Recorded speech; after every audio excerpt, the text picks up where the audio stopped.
I would love to ask you about the difference between love that is loving and fearful loving. How about the Marys answer that one?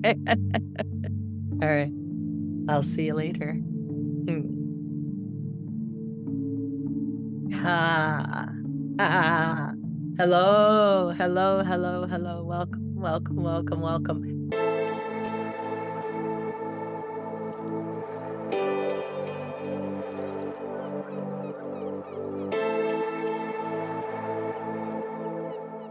I am here today with Jacque Nelson, who is an inspirational speaker, author, artist, and channel for the Mary Group.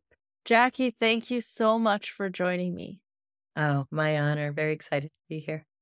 Yes, I am too, and I would love to start by diving into your story. You have quite an interesting story with how you and your husband Yes. began channeling, and I would love to hear that with as much detail as you'd like to share. Okay. It's a story I feel like I've told 1,000 times and it feels brand new every time it comes through. So it just wakes up all those memory cells, right? So, yeah, I've been channeling since March of 2000. And it all started when I actually bought some time from my husband for him to go and meet with a channel, actually. And he came back from that talking about how that person had encouraged him to sit down with me for like 5 minutes a day and meditate on what we wanted to do with our lives. And actually, it's kind of funny. I'd suggested that we connect in with Rockford's guides because we live close to Rockford, Illinois, and I thought that sounded peculiar at the time. I thought, why not? And the 5 minutes did attract me because I'm not good at sitting still, not good at meditating. My husband's been meditating since he was like 12. So it was very natural for him and probably felt a little odd to meditate for only 5 minutes for him. But I agreed to do it. And I guess I could also say that, just kind of preface that ever since my husband and I came together, and he was a friend in high school who was dating a friend of mine in high school. So no thoughts of that kind of romance in our lives together until we ran into each other later on down the road. Anyway, so we were we were sitting down together to do the meditation, and we had done other things like we had become Reiki masters. We were really just kind of seeking what is it? We know there's something different we want to do with our lives. We know something outside of the norm. I was a human resource director, and he was a printer. And that, way out of the box, like maybe we'll open a bed and breakfast. Like, and we kinda learned during these meditations that it was much more out of the box than we had imagined, so we sat down. The first time we sat down, I started just kinda getting, I would say, involuntary facial contortions. My face just started moving around, didn't get a just had kind of a, I guess, a gentle sense or feeling as that was occurring and felt like it was, like, not anything to be surprised by or anything like that. The second time, my whole body, started moving in that way also, and my husband now even today will joke around about the fact that he's kinda like, "Can't you even sit still for 5 minutes?" Um, and then the third time we sat down together, we were in our bedroom, and I felt very clearly, you know, that there was something that was speaking to me and through me and wanted to, utilize my body and my voice. I even remember them kind of tuning into the vibration of kinesiology, which is the study of movement, I believe. And I'm kind of a stubborn being. So when I heard very clearly, sit up, my response was, if you want to sit me up and you can sit me up. And I think for me, it was more of like, "Hey, listen, I need to know that, like, this isn't something that I'm generating or imagining." And they did. They set me straight up. It was like someone had pulled a strand and just pulled my body up from a more of a, reclined position. And they just started looking around. They popped my eyes open, started looking around. My husband's looking at me like, "What's going on?" And they started talking. And it was, this kinda wild and normal at the same time. Like the most, of course, while also being the most unusual thing I'd ever experienced. And he, of course, being insatiably curious, kinda caught on to what's going on, or he got, really, like, tuned in, and he started asking questions, and they started answering them. And by the end of that time, it was, I guess, they were probably in for about an hour the first time, and I thought it was just one being at that moment. They moved around the room, and they were excited because the window was open, and they were smelling the fresh air, and they were feeling textures. And I remember at one point, my husband reached down and touched my hand, and they just emoted the most extraordinary, appreciative love at at in a response to being touched, like human touch. And then they spoke a little bit about that, if I'm remembering correctly. And they've spoken about it again when the Marys talk about the gift of our physical senses. It's amazing. Just, it draws forth this whole new relationship with them. And they went about, and then they were, gonna leave, and my husband asked, "Hey, wait a minute, will you be back?" And, they said, "Anytime you ask." And, he asked what they could call him, and like I said, it only felt like it was one, to my knowledge, one being. And that one being said, I think in a lifetime that I had, I was called Mary, so you can call me Mary." And, that was it. So, from there, and with my husband's nudging and encouragement, I kept leaning in for more and more opportunities to have, to let them come through and for people to have conversation with them. So here we are 24 years later, and it's been quite a ride. Wow. Thank you so much for sharing. I have so many questions about what that experience was like for Okay. you and your husband. So, when it Yeah. first happened and they were inside your body, opening your eyes and walking around the room, looking out the window, first of all, what did that feel like to you? Yeah, it's like magic. Like it Mm. was this they are such like love, like experienced. So for me it was like almost like being in a dream, I guess. Everything was just magical and amazing, and I was observing it. I knew that it was well, I suppose the first time I was observing myself channeling. And, people will often ask me, "Where do you go when you channel it?" And I kind of grin and say, "I think I go where I'll be when I'm dead."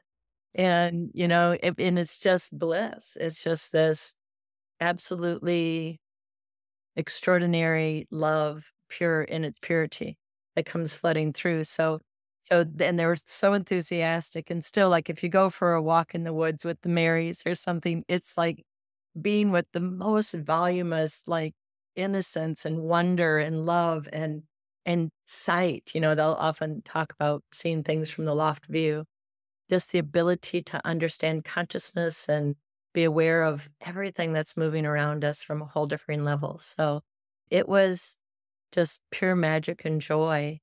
And yeah, and again, it's like everything else falls away. Anything that we aim our thoughts, our concerns, or our worries at doesn't exist when you're in that space with them. So it Wow, was that's it's amazing. sorry, that is incredible, and I'm sure there's a lot of people who are probably thinking they would love to have access to something like that. Like, that's the state I think that we're all seeking, that state of inner peace and bliss and innocence. Uh, Absolutely. Have you found that it's affected your state of consciousness to have access to this? Yes, it absolutely has. I am completely differing than I used to be, Mm. and still really good at being messy, a messy human. I still have all the emotions. Marys will even talk about that, like, people want this constant state of euphoria, and they're like, "You need to get, like, every single one of your emotions and moods and sensations and feelings. They're so amazing. Don't miss out on any of 'em. Just learn how to be a master with yourself and living and moving with all of those different things." So the Marys find, brilliance to be of equal value to messiness. So it's really, really fun. That's amazing to hear you say that, and I think I'd like to get into that a little bit more later on because that's a topic that's been really front and center in my life is learning how to actually accept and work with my emotions instead of seeing them as a negative thing. This is also part of the divine experience. Ah, absolutely. Absolutely. The Marys will often say, when something is showing up, if you ignore it, it'll get louder. So they're always like, Pour a cup of tea, sit down, have a chat, find Mhm. out what it's about, what's motivating it." When we come from love, everything can be revealed. So even if it's going on within us and feels like it's kind of throwing us around a bit and banging us into walls, we can choose to have a different conversation with. I love that. So, what about your husband when you had this first experience? What was he thinking when this was happening? Well, it's really funny because, like I said, he's like, "Can't you even sit still for 5 minutes?" I tend to be a little, all over the place. But he was, like, hooked, like, immediately, and for each of us, we knew so innately and immediately, like, "Oh, this is what, we came for." And he just is so curious, and he wanted to talk to him often Mm, and to learn more and to dive in, and I will say in contrast to that, we waited a little bit before we told our kids. We had young kids at the time, and then we told them, and they were kind of, like, not interested. But as we grew in doing the work, our daughter came one evening to an open, uh I'm sitting here telling myself I'm going off subject. You asked about my husband, I'm expanding into go my for it. Yeah. she came, to wait for a friend to pick her up to the beginning of an evening when people were gathering, and somebody asked her, "How is it to have your mom, do this work and channel?" And she actually said that it bothered her, and they said, "Why?" And she hadn't talked to us about that, typical young teenage girl, right? Right. And, she said, "Because I can't feel my mom when they're there." And it still today kind of like, hits my emotional base. And it was so revealing because she could feel the change and she's like, "I don't know where to find her." So we had some great conversations about that. And now she's happy, and even then there were still like, you know, also you're raising your kids and they don't want your parents to know everything. So I'm very respectful. I never tried to look into things that she didn't give me permission to or that sort of thing. But she does, there were a couple things she would come to us for to say, "Can you help me understand this more? Can the Marys help me understand this better?" And I will say that today I am just so inspired by her. She's one of the most incredible manifestors and creators and self-possessed, a self-agency with who she is and what she chooses in life. And she sometimes I'll say, "How do you know how to do that?" She'll say, "Every Wednesday night on the other side of my bedroom wall," because for a long time we had a group that would come into our home and on Wednesday evenings and they would work with the Marys and she would hear it from in her bedroom. And she just took what she wanted and holy cow, has she been able to apply it to her life. So it's been really fun. But I would say my husband was thrilled and excited, and it felt like finally he had found what it was he had always been seeking for our work in the world, and it wasn't an Airbnb. And and my kids too, they found their own way with finding their comfort with it because as you know, and I did watch a little as I told you, I watched a couple little clips of things. It certainly stirs your world and the people in it and, you know, whether they have a place to, or know how where to put that or not. I'm the youngest of 8 kids, raised Catholic, and I have an incredible family who I love very much, and yet not any of them kind of really, like, knew where to put this, so I waited for a long time to tell them, And then I did, and pretty much the message I got back was, "Hey, I don't understand a thing you're saying, but if you're happy and it feels like love to you, then I guess it's a good thing." So, it Wow. was very good receiving of me and just kinda like, whatever, moves you in love is what's important. But yeah, it totally changes your social system, or who's in your social world, who can have that conversation with you Mhm. and who can't. I'm always like, fine whether you can or not. There's lots of things to talk about, but some people will say, I'm just not interested in participating in your life anymore. And I'm like, okay. That's That's all always right. rough. Yeah. Yeah. It gets easier. Yeah. Mhm. So, yeah, when you mentioned you were Catholic, I was gonna ask you how that what that experience was like coming out to everybody as a channel, but I'm really glad that at least your family was understanding. Yeah, they were accepting, yeah, none of them asked too much about it, but, Mhm. they're they're just happy that I'm happy. Mm. They're pretty great people, so, yeah, and yeah, I would say I haven't been a practicing Catholic since I left my family home, so, Right. eh, that's why I really think and why I mentioned Reiki was us learning together. Reiki was a whole other way of tapping into, kind of the larger sense of existence, source, and source energy. And it helped me to realize more of our connectedness to spirit instead of how sometimes religions can teach, that's important to be connected, but we're not. So it was always Right. confusing to me. Mm. Yeah, so you must have come a ways from your Catholic upbringing on your own if you and your husband were open to channeling. Oh, absolutely. Yeah. I became very curious many years ago as to, I do absolutely connect with there being a larger sense of existence and source energy and I don't think I ever knew how to understand that it wasn't all connected and that we're not all streaming with that. I can't imagine why, when you incarnate into a physical being, you suddenly don't have absolute access to the whole of yourself and the whole of existence anymore. So, started doing some studying with that, worked with some shaman.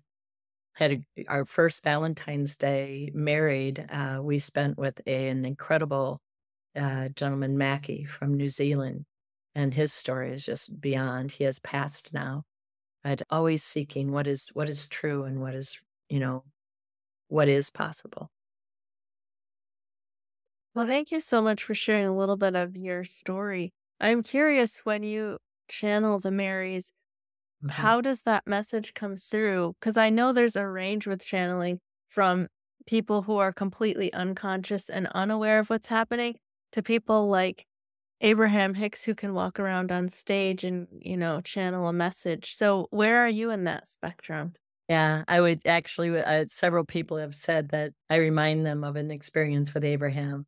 It's very much that. And I will say, though my eyes were open and they were moving around the room in our first experience, from there, of course, your personality kind of starts to come into it.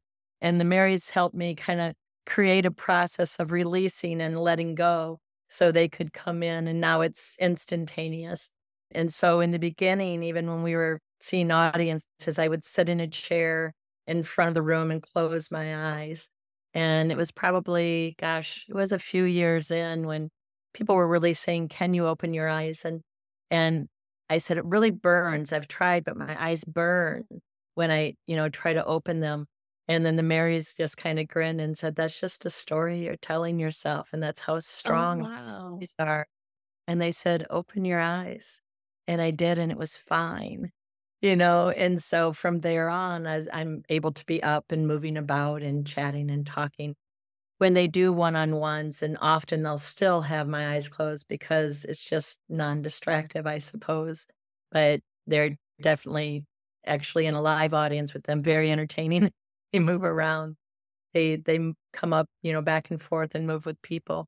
Uh, Quite humorous, and yet, yeah, so my experience has shifted and changed, and I am aware of what the Marys I release. I close my eyes, I release, they come in, they speak directly, and I'm in like an observer's role and truly like in a vibrational field that is so amazing. People have asked me, do you get tired from doing it? I'm like, I am so washed in love the whole time. That's like, I'm like elevated after I've been with the Marys coming through. So Oh, that's amazing.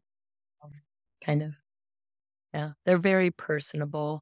I've had people say it's like Abraham with just this big giant heart because they just love all over you and when they're with you. And there are several, there's 9 of them. So and they're distinct. They come together. When you talk with them, it'll seem like you're talking with one. It's like the circle. They refer to themselves as we when they're talking. We have done some things where specific entities within the Council of the Marys come forward and speak directly, and you can sense and feel the difference between them. And people who know the Marys well will know, like, if one or the other is more forward because they've been around them long enough. Interesting.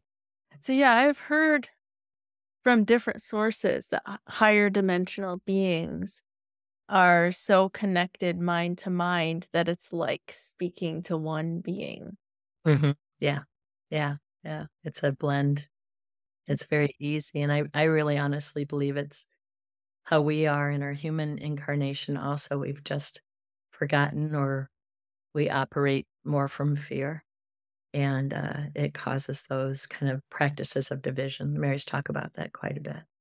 Yeah. So, I mean, that's an interesting question. I guess I should write down to ask them about. But I, th- I've experienced myself that there's, I guess, what you would call the collective consciousness. And I've always been able to tune into that since I was a child, although I didn't know that it was anything. And I Yes. think we all do. It's just Yeah. that we're not aware that that's what's happening. Yes. I agree. Absolutely. And Yeah. maybe we're evolving into a greater awareness of it. I hope so. Marys will often talk about differing stages of development. And around 9, we often decide whether we're going to tuck our magic away, that connection, that Mhm. knowing, or if we're gonna just go ahead and maybe be awkward in life. And I think a lot of us, and I included, tuck it away for social, you wanna fit in socially, right? You wanna Mhm. isn't it amazing though that really if we all just decided to let it be out, we'd all realize that we're all magic and that good to be awkward and that that's one of the greatest things is what's the differing between us and how can we instead of let's all be the same person, then we'll be safe. I love that.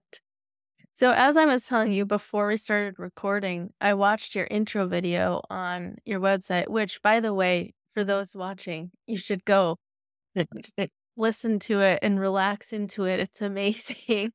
They said something really interesting that they used the jump rope analogy, and they said the analogy of the double Dutch jump rope, I think, when there's 2 ropes going and you have to, like, slide in between, and that's what it was like when they came into our timeline, or I'm not sure how you would describe that. That's just fascinating to me, and do you know what it was about our timeline or what's going on in our world now that allowed them to come in?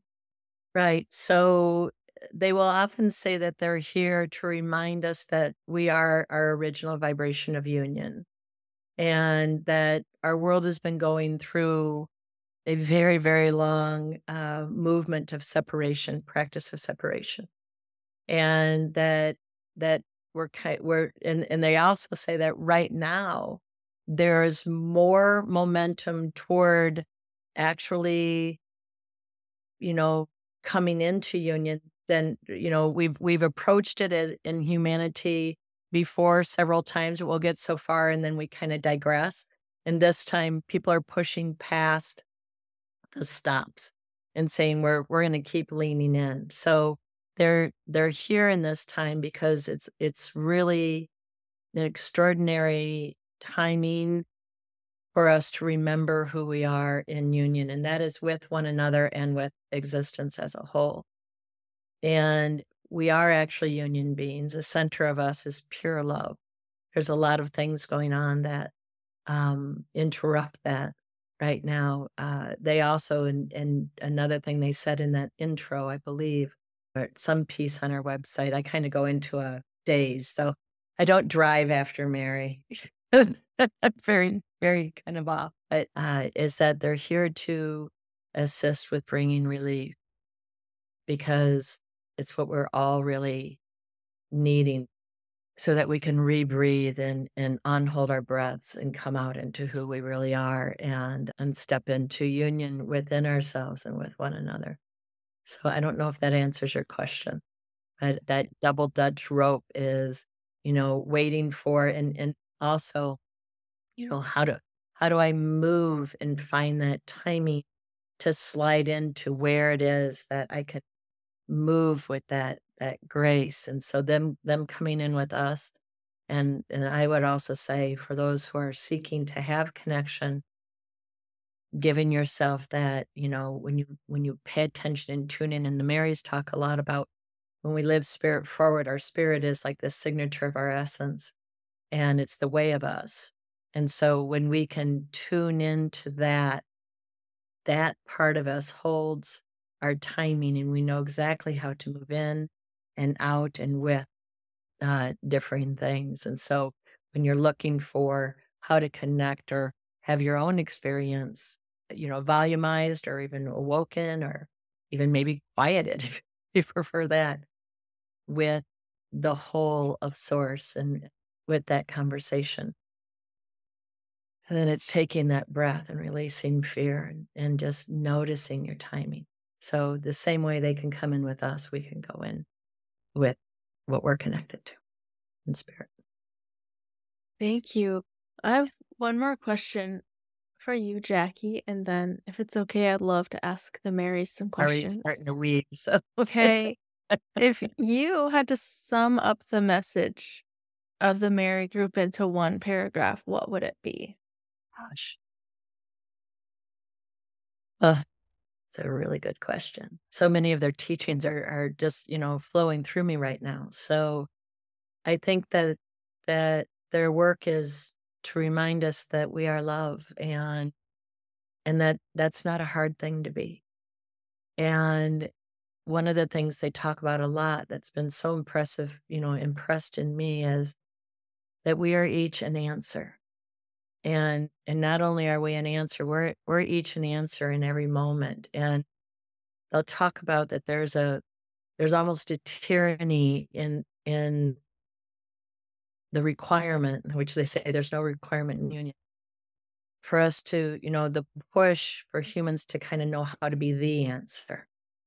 And they said, because none of you individually is the answer. But you are an answer. And when you can realize that and harmonize that with all of the other, you are an answer and I am an answer and that tree is an answer and that breeze is an answer. We can remember that. We wake into that moment. Maybe that's the sense and feeling I had the first time the Marys were in. I felt so intricately and easily a part of absolutely everything. And that's our natural state. So I think that that's what the Marys are bringing forth is our remembering that we're edgeless and that we're free. I would love to ask you about the difference between love that is loving and fearful loving. Yeah, how about the Marys answer that one? All right. I'll see you later. Hmm.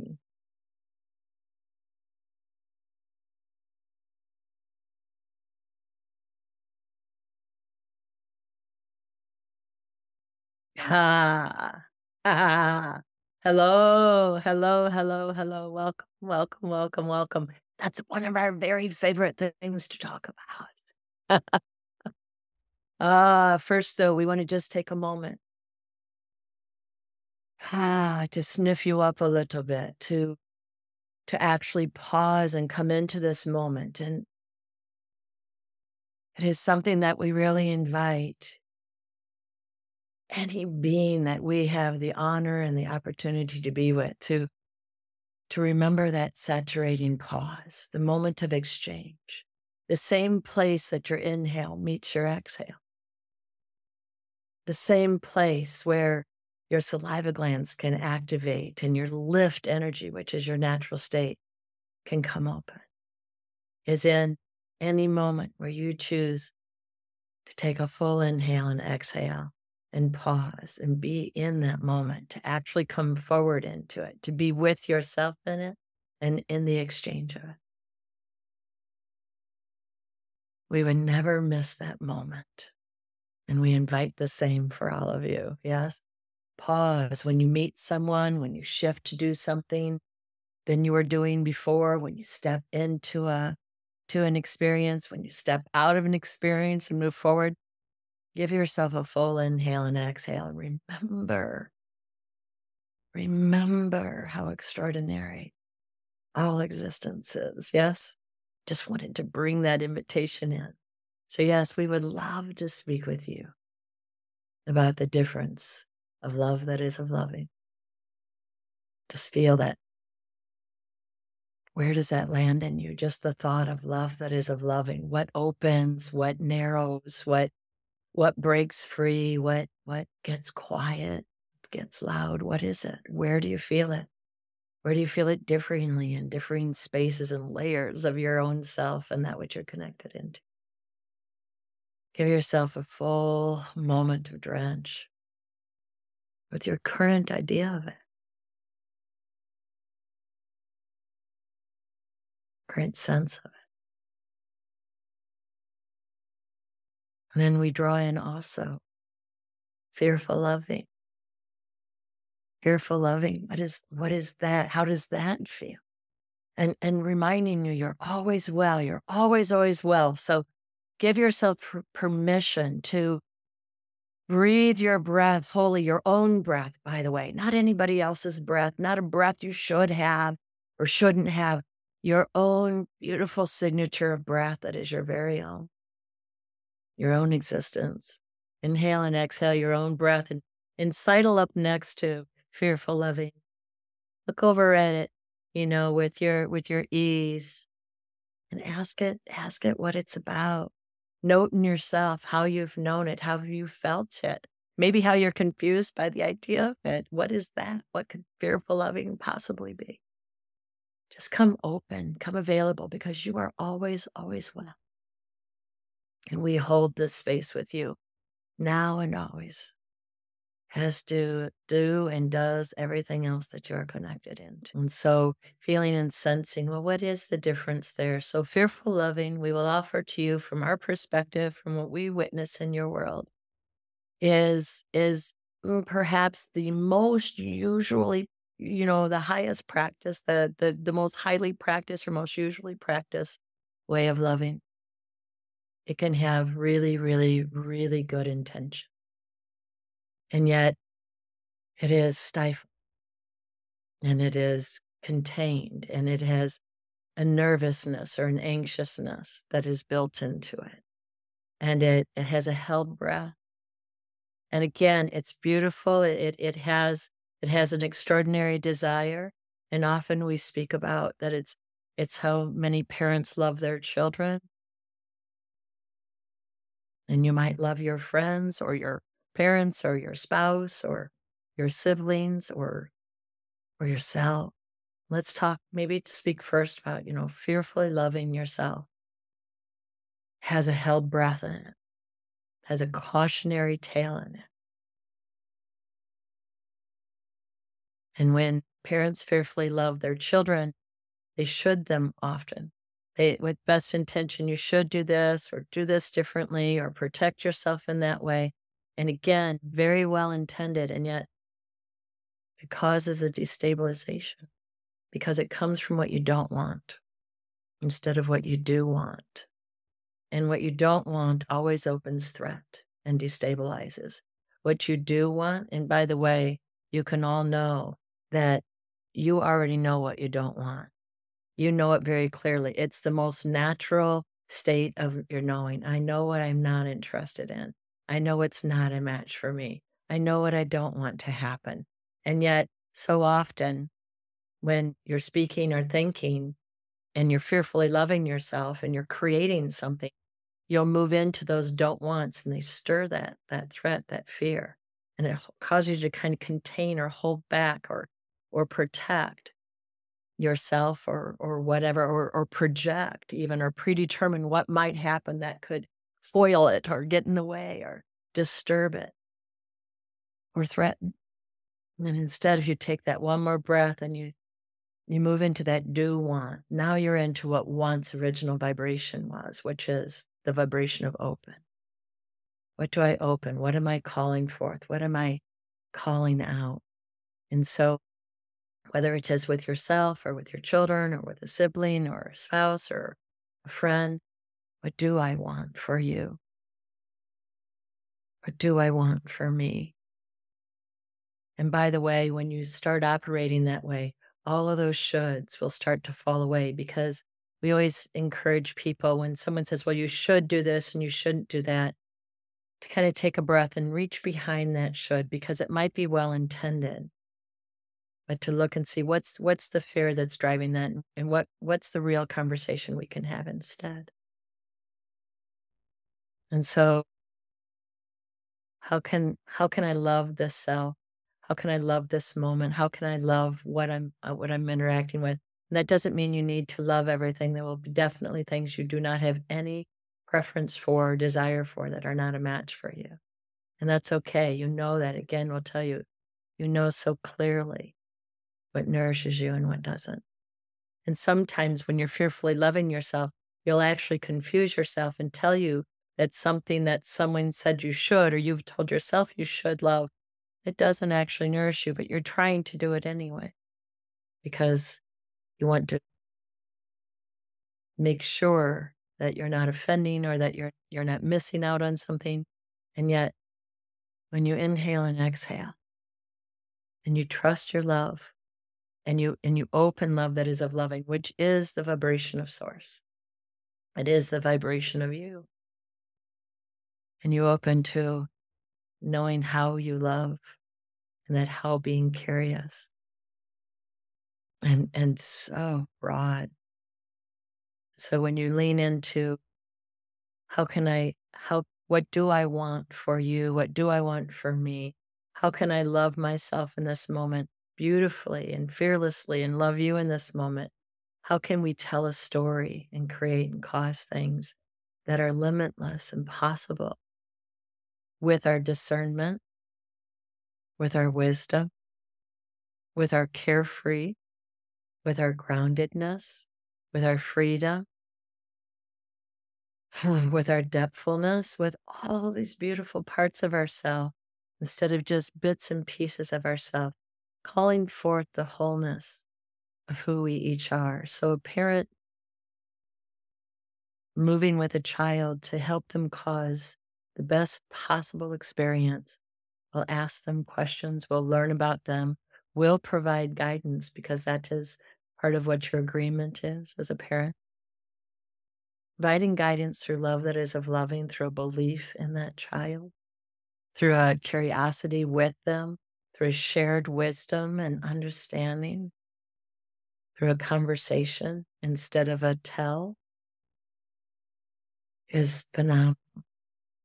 And for you to love yourself that way, when you stop shoulding yourself, when you stop being afraid of you, and we tell people all the time, when you discontinue the practice of fearfully loving yourself, when you actually stop being afraid of you, you will find that you are not afraid of anything else or anyone else. That your wisdom and your volume of existence that comes in whatever notes are your way of being, whether that is quiet and clear and or vibrant and maybe even noisy, soundful, we would say. Whatever it is for you in differing moments. And as we heard this one, we come through say, and to remember I am an answer and you are an answer. So as you love that is of loving, you're living in the vibration of we are each an answer, instead of the vibration of we need to be afraid of ourselves and each other, which is we talk with people all of the time who say that trusting themselves or trusting others is very difficult. When you when you relieve yourself of that fearful loving, it's not difficult to trust because your wisdom and your clarity and your genuineness and who you are and how you are in relationship with yourself shifts completely. And you know what is and what is not trustworthy. And then you will listen actually for the fearful loving, you confuse yourself. For love that is of loving, you bring grace to yourself. Is that helpful in an answer for you, our dear friend? Yes. Thank you so much. That really, really spoke to me and opened my eyes to some things. Beautiful. Please share with us. What is opening in you? Yes. So I've been on a journey throughout my life because I used to be very codependent. I was raised in a, you know, religiously kind of repressive environment. And so I've been on a journey to figure out how you have a healthy connection with somebody and feel love and feel open and all these things without having an unhealthy attachment to one extreme or the other, whether being over attached or withdrawing from the person.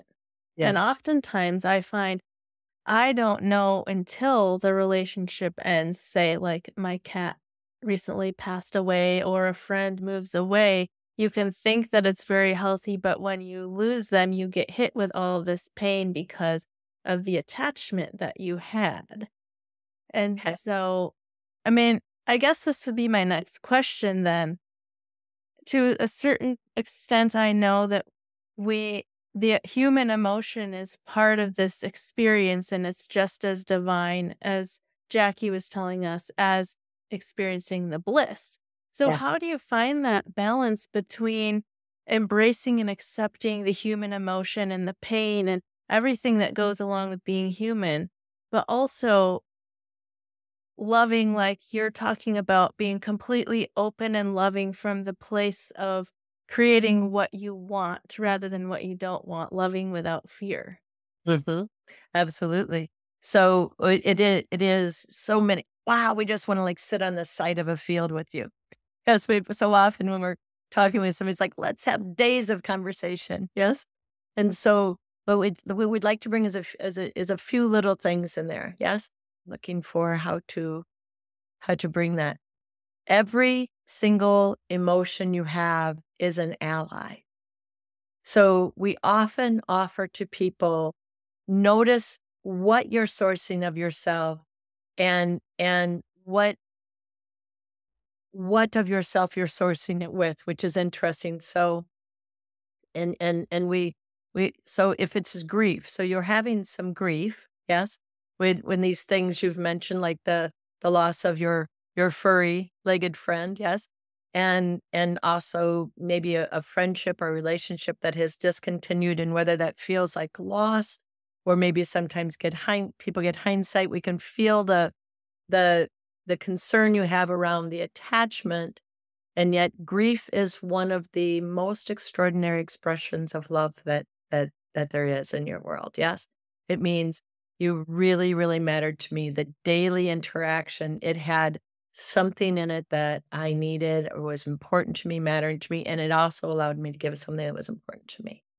And the ability to do that in our physical world isn't here anymore. The relationships continue long after people pass on, by the way, and if you choose for them to. And yet, when we speak about grief is to know if the grief is also holding you, if you can feel the embrace of that love that leaves space for your heart to experience what it's experiencing, or if you have given yourself away to grief, which means you can get lost in it. We always say, don't pack your bags and move in with it. Yes. Feel that the grace of its embrace and its calling out for you to know the depthfulness of love that's really important to you.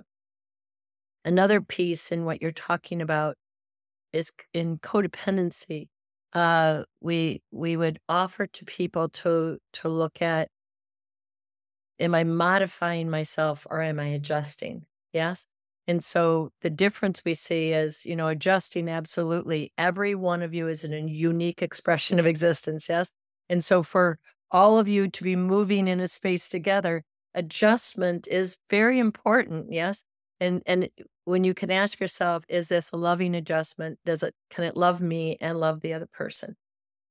Modification, or can it, can I change how I do something or shift something because it's helpful to another, but it doesn't mean there's something that I lose, yes? So modification is a willingness or choosing to give up something of yourself or something very mattering or important to you for the sake of another, or because you believe it's for the sake of another, because sometimes people don't even ask you to do that. You just do it anyway. Yes. And so, in particular, as you're speaking of growing up where you were kind of very fearfully loved, yes, and taught to be just a certain way. And so often that means to disregard yourself in the mix of things.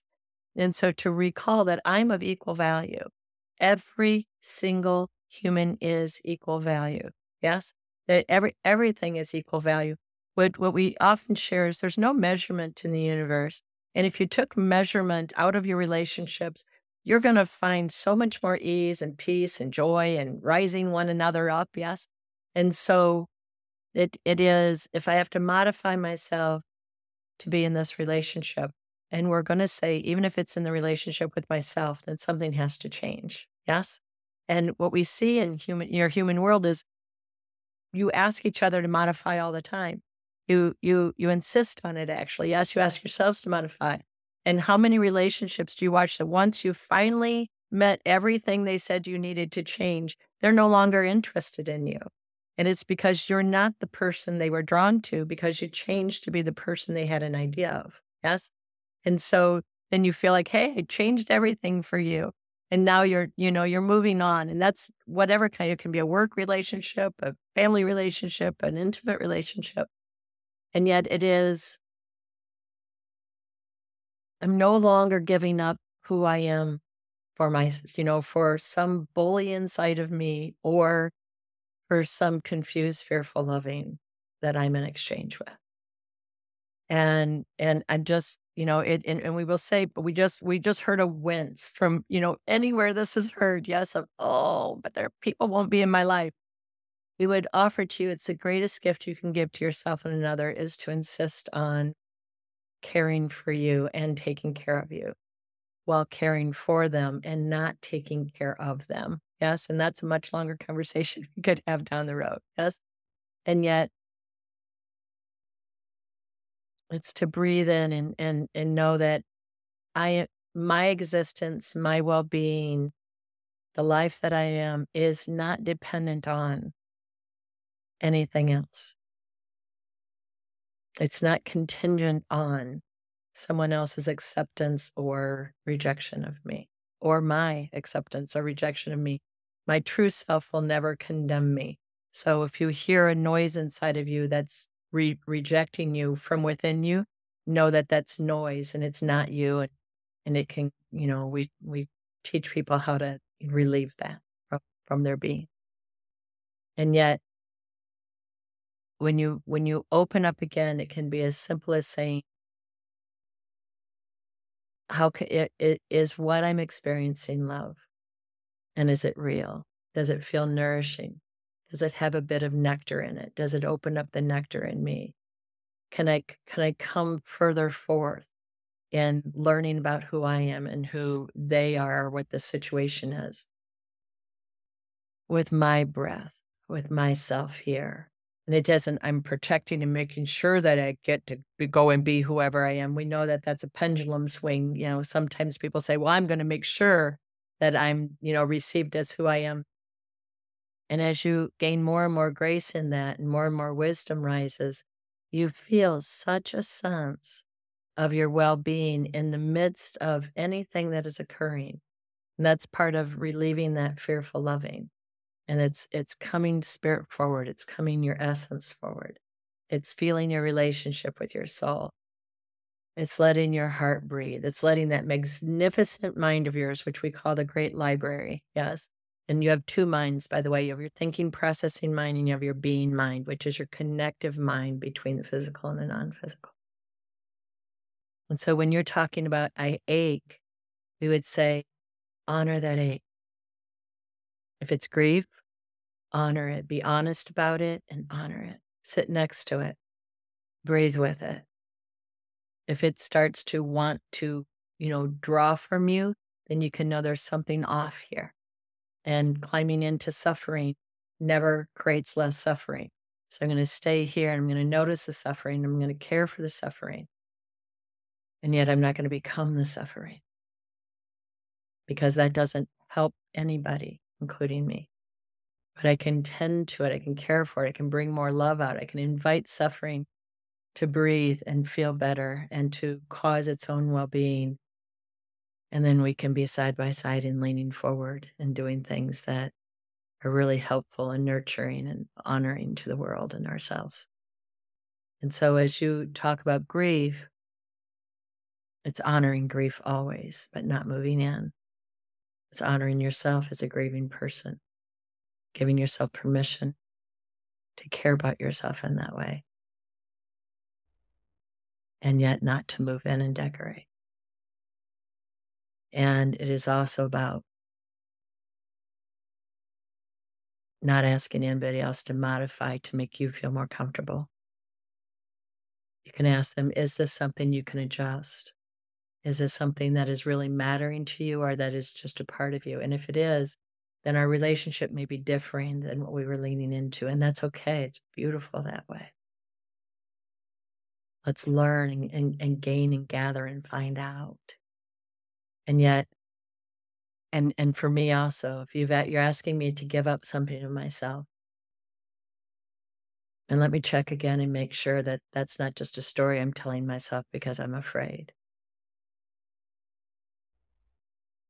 Yeah, no, this is something that's really mattering to me and it's who I am. So if I give that up, then I'm not whole.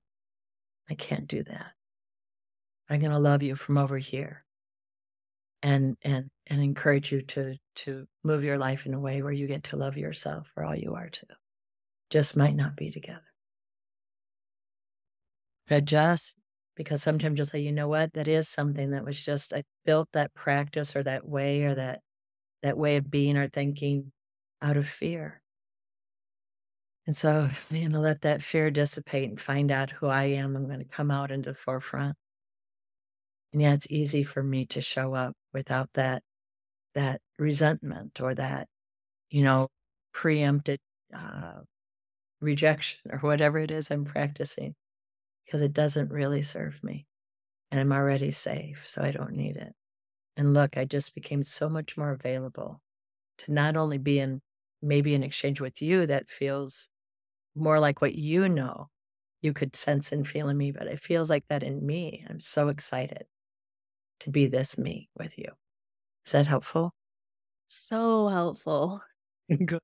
Thank you. Do you have time for one more question? Absolutely. Absolutely. Do you have time? We are Yeah. long answers. Yes, I do. Yes. I would love to ask about this human experience. What is it about the human experience with the physicality and all of the emotion and the contrast that's so valuable to us? Ah, we want to say, what isn't valuable about it? Yes. Every just, in one inhale. And we often talk about like, for many, it's important. Like somebody could say, yeah, I could stand in the middle of like conflict and violence and difficulty and take an inhale, Mary, and it wouldn't feel like I get any more of a clear answer. So we say, start in nature where there is no violence. And we say that because nature itself has always remained union, which is what you are. Yes. And so if you just take one breath in the midst of nature, if you just open up any of your senses and the physicality of senses, that's only experienced in the human. Yes, it's only experienced in if you're physical. Yes, and so in humanity, which has humans in it. Yes, and so it is.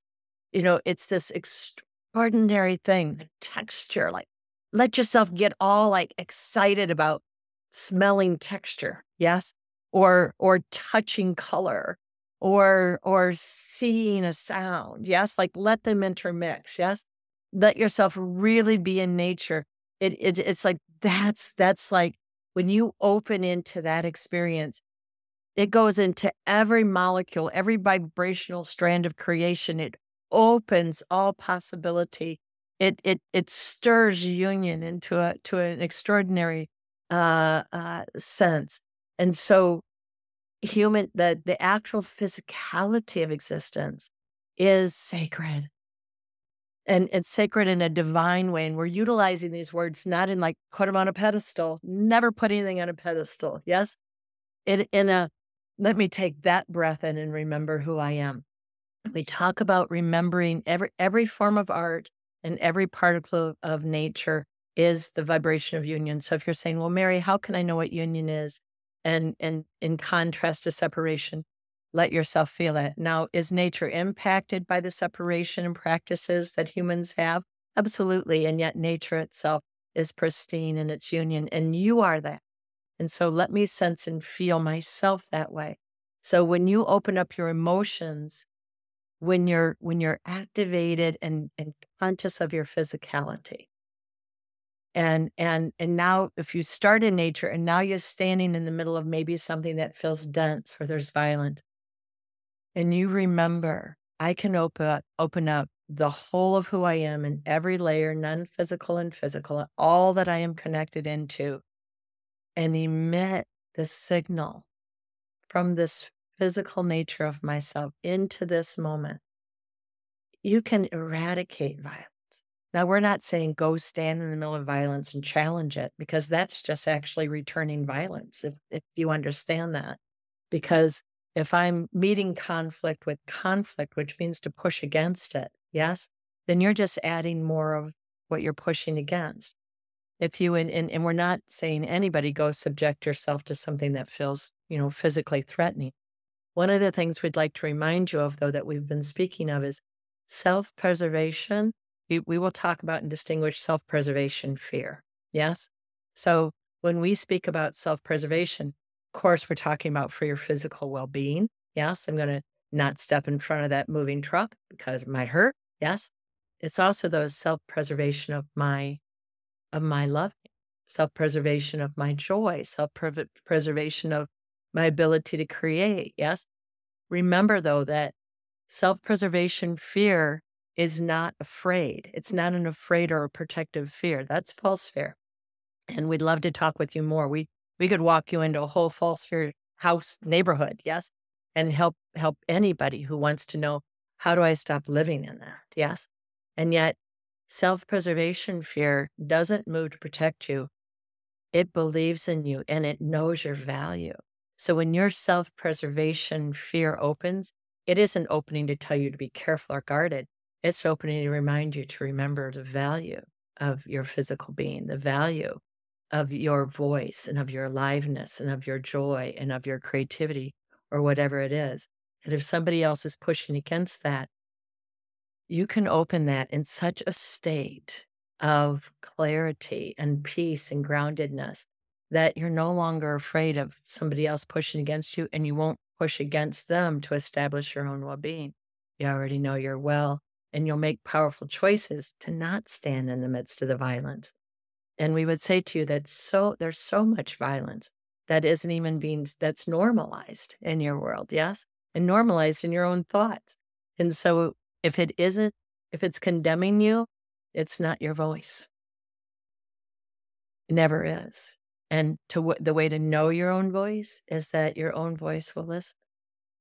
It will listen to the truth of you, and it isn't afraid to listen to anything anybody else is saying. It'll only be seeking, though, what is here that can nourish me or help me to understand something so that I can maybe cause a shift or be the answer that I am in the midst of it, not because I'm right, because we would take the evaluation of right and wrong out of your world if that was ours to do. Yes, because so much gets put in right and wrong, and then discovery doesn't exist. And so if you're willing to be curious and to listen and to discover, then you're free. Yes.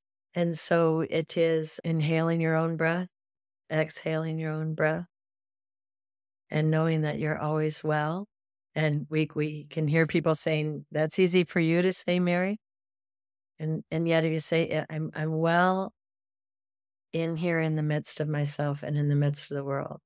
And if I come from love in that, then that's going to guide me to everything that helps me to know and notice my well-being in this physical world. And so the physicality and its importance is discovery and existence and truly treasure it.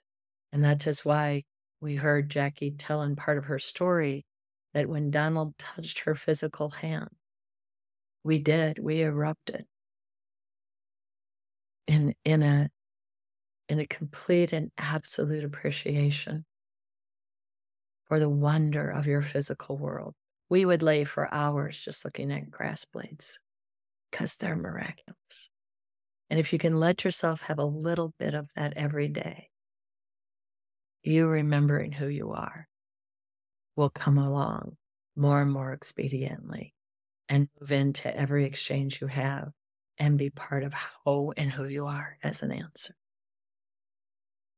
Hopefully we answered your question. Yeah. Thank you. Thank you so much. Yes.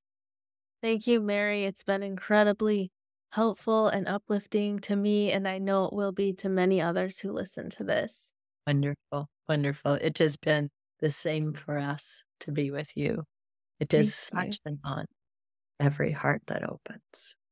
And we thank you for the love that you are in the world. It matters. Be well. Wise.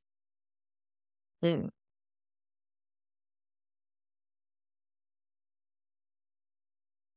Jackie, I would love to give you a chance to share where people can find you. Thank you. First of all, thank you so much for letting Mary speak. You're welcome. Absolutely. Yeah. And I'd Thank love you. to. Thank you for having me today. Truly. Yeah, of course. I'd love to give you a chance to, so you have a website, a couple of websites, and your artwork behind us, which is incredible. I'd love to hear about that too. Sure. So it's the Mary Group, MARY.com. And you can find us, if you want, under Mary Musings. I think once you sign in, if you click on that, you can get, mailings from us. You can know what's going on or what we're offering. Also on Facebook, we have, the Marys have a page called something like A Soft, Warm, Wise, and Humorous Place to Land. And it's a group you can join, and they put out thoughtful messages each day and some conversation. We'd love to generate more and more conversation with the community of, what's going on and what's moving with you. And then, yeah, I started realizing I could paint a couple years ago. And so JacqueNelsonArt.com is my art page. But yeah, anywhere you want to reach out, if you want to talk with the Marys one-on-one, you can sign up through our website for that. But yeah, any way you want to come into contact. We also have a monthly group that meets called Grounded Conversations, and the Marys speak deeply into differing teachings. So it's kind of a mastery group where you can learn some of their teachings and how to embody them and utilize them in your life. So, Yes, thank you so much, Jackie, for being willing to give of your time to share your story and share the Mary's message with us. I will have all of those links in the show notes so people can check them out. Thank you again. Thank you so much. Truly appreciate it. Thank you for watching and listening. Your views, likes, comments, and shares truly make the biggest difference in supporting this channel. Don't forget to check the show notes for all the links to today's guest, as well as my links. You'll find me on social media at Love Covered Life, my website, lovecoveredlife.com, and the Be a Guest link for anybody who would like to be a guest on the channel. I have great news. Love Covered Life podcast is coming available on audio podcast. You can find it wherever you listen to your audio podcasts.